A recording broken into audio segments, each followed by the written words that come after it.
எங்கும் என் மூச்சு. எழுதியவர் கவிதை கிறுக்கன் சுதேரா. மூச்சிலும் நான் சுவாசிக்கும் காற்றிலும் நேசிக்கும் என் தாய் மண்ணை விட்டு புலத்தில் வாழ்வது தொடர்கின்றது. என் மூச்சு நான் சுவாசித்த என் தாய் மண்ணை நேசித்து திணறுகின்றது.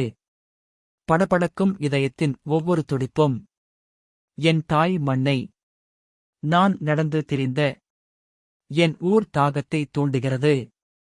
என் உயிர் அடங்கி ஆவியாக முன் அன்னை மண்ணில் என் பாதம் பதியுமா என்று தவிக்கின்றது. எம் பலிகள் அறியாது இனத்தை அழித்து எம் வாழ்வை கொய்து அகதிகளாய் ஆக்கிய கொடிய போரின் பலிகள் சுமந்து என்னைப் போல் எத்தனை உள்ளங்கள் தவிக்கும். வாழ்க்கையில் வெறுமையுள்ள மனங்களாகி வாழ்ந்திடும் வாழ்வில் எம் ஆவியம் புகலிடத்தில் அடங்கிடுமா?